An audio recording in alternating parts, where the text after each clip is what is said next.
جس اسلام نے راستے سے کنکر ہٹانے پر، کانٹا ہٹانے پر اتنا ثواب لکھا ہو، جنت موقوف رکھی ہو، تو وہ اسلام کیسے جو ہے دہشت گردی سکھا سکتا ہے؟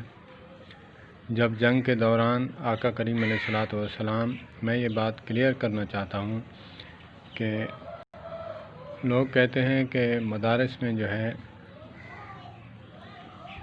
دہشت گردی سکھائی جاتی ہے، یہ ہرگز بات نہیں ہے، غلط ہے۔ جو دہشت گردی کرتے ہیں ان کا اسلام سے تعلق نہیں، جو اسلام سے تعلق رکھتے ہیں صحیح معنوں میں ان کا دہشت گردی سے کوئی تعلق نہیں۔ کسی بزرگ سے پوچھا گیا کہ حضرت مجھے یہ بتائیں کہ داڑھی والے دہشت گرد بن گئے ہیں۔ کہا کہ بیٹا تمہاری آنکھ دیکھنے والی نہیں، میری آنکھ سے دیکھو تب تمہیں پتہ چلے گا۔ فرمائیں، کہا کہ ڈکیتوں اور دہشت گردوں نے داڑھی رکھوا لی ہے، نہ کہ داڑھی والے دہشت گرد اور ڈکیت ہیں۔ یہی لبادہ اوڑھ کر ان کو بدنام کرتے ہیں اور اس میں لوگ اعتماد کرتے ہیں، بھروسہ کرتے ہیں۔ تو اسی لیے جو اسلام چیونٹی کو مارنے پر گناہ دیتا ہے تو وہ اشرف المخلوقات انسان کو مارنے پر اسے کیا انعام دے گا؟ اسے لعنتیں بھی برسنی۔ اسلام تو کہتا ہے کہ ایک شخص کا قتل، ناحق قتل، پوری انسانیت کا قتل کے مترادف ہے۔ تو اسی لیے اللہ پاک ہمیں جو ہے بات سمجھنے کی توفیق عطا فرمائے، اور اللہ پاک ہمیں، جیسے میں بتا رہا تھا کہ جنگ کے دوران آقا کریم علیہ الصلوۃ والسلام جب صحابہ کرام رضوان اللہ علیہم اجمعین کو روانہ فرماتے تو کچھ نصیحتیں فرماتے کہ جب تم جاؤ، جس بستی سے اذان کی آواز آئے اس بستی پر حملہ نہیں کرنا، چونکہ اس میں کچھ مسلمان بھی ہو سکتے ہیں، ہندو بھی ہو سکتے ہیں، لیکن اس میں کیا ہوگا کہ اس میں ہندوؤں کے بچے ہوں گے، بزرگ ہوں گے، معذور ہوں گے، جانور ہوں گے، ان کو نقصان نہیں پہنچانا۔ تو یہ ہے اسلام۔ جو دہشت گردی کرتے ہیں وہ اسلام کو سمجھتے ہیں؟ ہرگز نہیں۔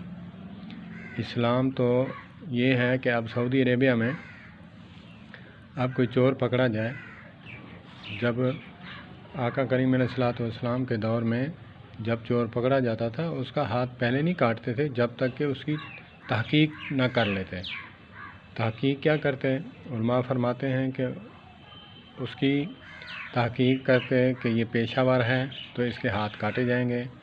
اگر اس نے مجبوری سے کیا ہے، کبھی اس نے ایسی چوری نہیں کی، یہ آج مجبوری بطور اس نے کیا ہے، تو اس کی تحقیق کرنے کے بعد اس کو کچھ بیت المال سے کچھ دے کر ہدیتاً اس کو روانہ کیا جاتا، آگے تلقین کی جاتی اور اس کو کہا جاتا کہ ایسا کام نہیں کرتے، اگر کوئی مجبوری بنے تو کسی کے پاس آ کر اپنے مسئلے کا حل بتا کر اس کا حل کروا لیا کریں۔ تو یہ ہے اسلام۔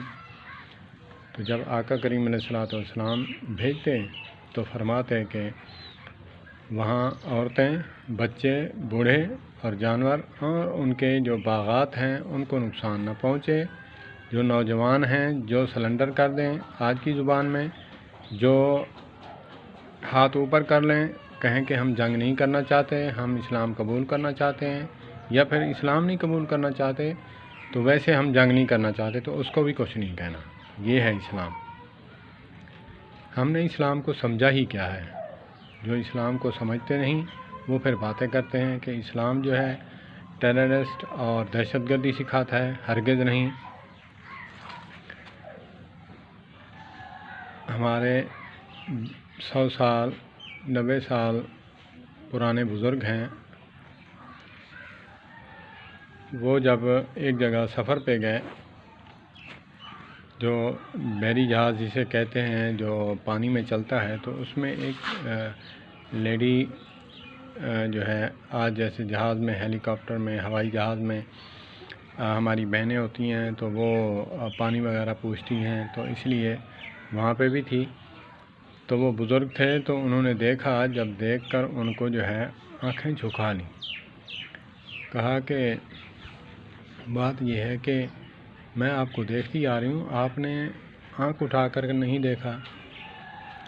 کمال بزرگ فرماتے ہیں کہ میرے آقا کریم علیہ الصلوۃ والسلام کا جو اسلام ہے اس نے منع فرمایا ہے کہ مومن مرد عورتوں کی طرف آنکھ اٹھا کر نہ دیکھیں، اپنی نظریں جھکا کر رکھیں۔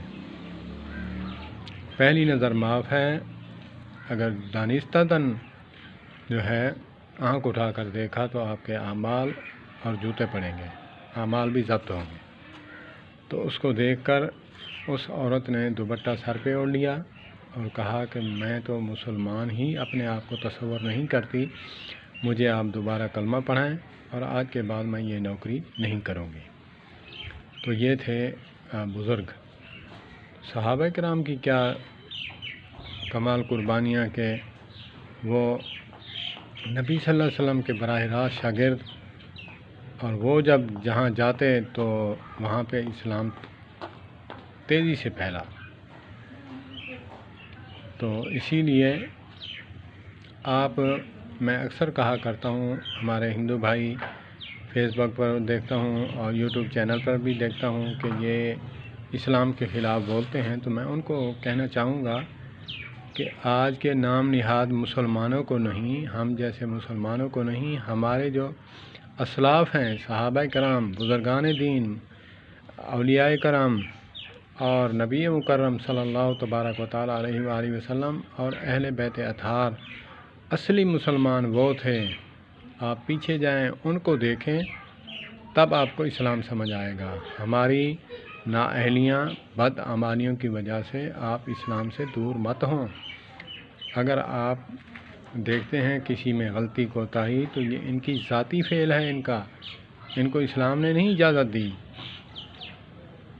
جیسے کسی مسلک والا کوئی غلط حرکات کرتا ہے تو وہ کہتے ہیں کہ جی یہ مسلک والے جو ہیں سب ایسے ہیں، یہ بھی غلط ہے۔